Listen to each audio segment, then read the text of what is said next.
Ako zachovať staré a vytvoriť nové?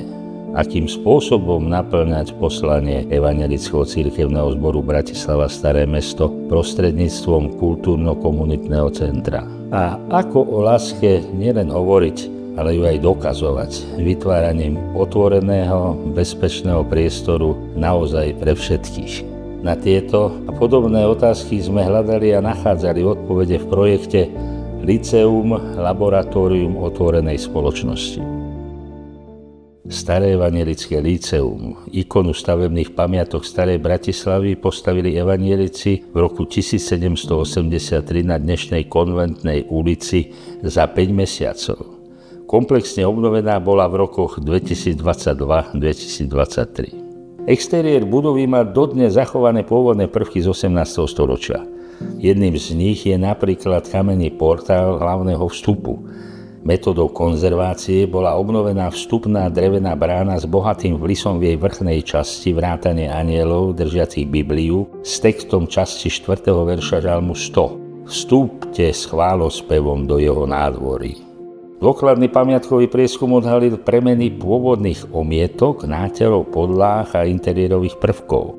No aj napriek týmto sekundárnym zásahom sa zachovali niektoré pôvodné drevené interiérové dvere, kovové schodiskové zábradlia, kamenné portály do suterénov, drevené schody a pôvodné doskové podlahy patriace v kontexte bratislavských stavebných pamiatok medzi unikáty. Jednou z výrazných inovácií bola realizácia archívneho regálového systému a s tým súvisiaci presun a inventarizácia jedného z najväčších a najhodnotnejších knižných fondov na Slovensku.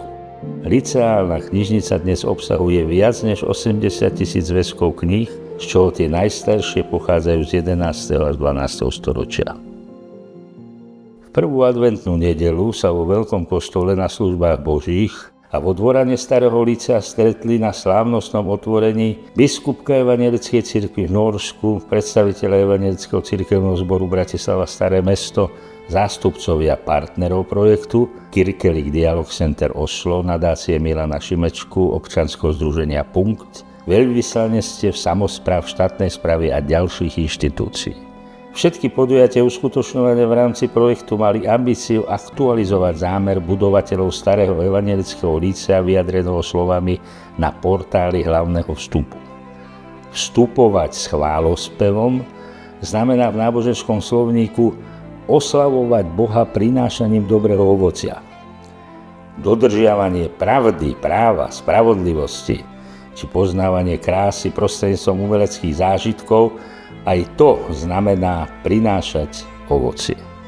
Programové aktivity boli realizované tak, aby naplnili kľúčové poslanie projektu vytvoriť na pôde cirkevného zboru priestor pre vzdelávanie a slobodné kritické myslenie, multikultúrny dialog, stretávanie sa komunít a menšín bez rozdielu farby pleti, konfesie, rodu alebo sexuálnej orientácie. V kultúrno-komunitnom centre cirkevného zboru budeme v spolupráci s doterajšími partnermi pokračovať v organizovaní vzdelávacích a kultúrnych aktivít v osvedčených formátoch a súčasne hľadať nové formy a nových spolupracovníkov pri hľadaní odpovedí na aktuálne otázky a potreby cirkvi i spoločnosti.